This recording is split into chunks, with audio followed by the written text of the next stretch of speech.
Vadakkekad ആഞ്ഞിലക്കടവ് തെക്കുഭാഗത്ത് 150ഓളം acre പാടശേഖരങ്ങളിൽ കൃഷിക്കാവശ്യമായ വെള്ളമില്ല. കപ്ലിയങ്ങാട് പാലക്കുഴി പടവ് കമ്മിറ്റിക്ക് കീഴിൽ കൃഷിയിറക്കിയ കർഷകർ ദുരിതത്തിൽ. നടിയിൽ കഴിഞ്ഞ് 25 ദിവസം പ്രായമായ ഞാറുകളുള്ള പാടശേഖരങ്ങളിൽ വെള്ളം കിട്ടാതെ വിണ്ടുകീറിയ അവസ്ഥയാണ്. നൂറടി തോട്ടിലും മാഞ്ചിറ വരെ ഉപതോടുകളിലും സമൃദ്ധിയായി വെള്ളമുണ്ടെങ്കിലും അശാസ്ത്രീയമായ പമ്പിംഗ് രീതിയാണ് ഈ ഭാഗങ്ങളിലേക്ക് ആവശ്യമായ വെള്ളം കിട്ടാതെ കർഷകർ പ്രയാസം നേരിടുന്നതിന് കാരണം. പരൂർ പടവ് കമ്മിറ്റിക്കാണ് പമ്പിംഗ് ചുമതല. ഏറ്റവും കൂടുതൽ പമ്പിംഗ് ചാർജ് പരൂർ പടവ് കമ്മിറ്റി നൽകുന്നതും കപ്ലിയങ്ങാട് പാലക്കുഴി പടവ് കമ്മിറ്റിയാണ്. 1 ഏക്കറിന് 2200 രൂപയാണ് പമ്പിംഗ് ചാർജായി കർഷകർ കൊടുത്തുകൊണ്ടിരിക്കുന്നത്.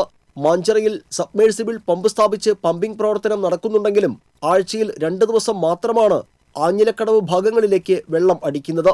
പാലത്തിങ്കൽ ഭാഗത്ത് ആദ്യം 10 HP മോട്ടോർ വെച്ചിരുന്നത് തികയാതെ വരികയും കർഷകരുടെ സമ്മർദ്ദത്തെ തുടർന്ന് വീണ്ടും 10 HP മോട്ടോർ വെച്ചിട്ടും തോട്ടിൽ കഴയ്ക്കൊപ്പം വെള്ളം എത്തിയിട്ടില്ല. പല കർഷകരും കൂടുതൽ മോട്ടോർ സ്വന്തം ചെലവിൽ വെച്ച് തോട്ടിൽ നിന്ന് വെള്ളം പാടത്തേക്ക് അടിക്കേണ്ടി വരുന്ന അവസ്ഥയാണ്. മോട്ടോർ മോഷ്ടാക്കളുടെ ശല്യം കാരണം അതിനും കഴിയാത്ത അവസ്ഥയുണ്ട്. നട്ടിട്ട് 25 ദിവസമായിട്ടും ഇതിൽ തുള്ളി വെള്ളം കിട്ടാത്തൊരവസ്ഥയാണ്. തോട്ടിലാണെങ്കിൽ വെള്ളമില്ല, മോട്ടറാണെങ്കിൽ 2 മോട്ടോർ വർക്ക് ചെയ്യുന്നു. ഇടയ്ക്കിടയ്ക്ക് കംപ്ലൈൻ്റ് ഉള്ളതാണ്. ഇതിന് ഇവിടുത്തെ ഈ കമ്മിറ്റിയും അതേപോലെ തന്നെ ഇവിടുത്തെ കമ്മിറ്റി ഇടപെട്ടിട്ടാണ് 2 ദിവസം മോട്ടോർ വർക്ക് ചെയ്തത്. എന്നിട്ട് ഈ പാടത്തിൻ്റെ ഇതെല്ലാം കൃഷിയെല്ലാം നഷ്ടപ്പെട്ട് പോകുന്നൊരവസ്ഥയ്ക്കാണ് നിൽക്കുന്നത്.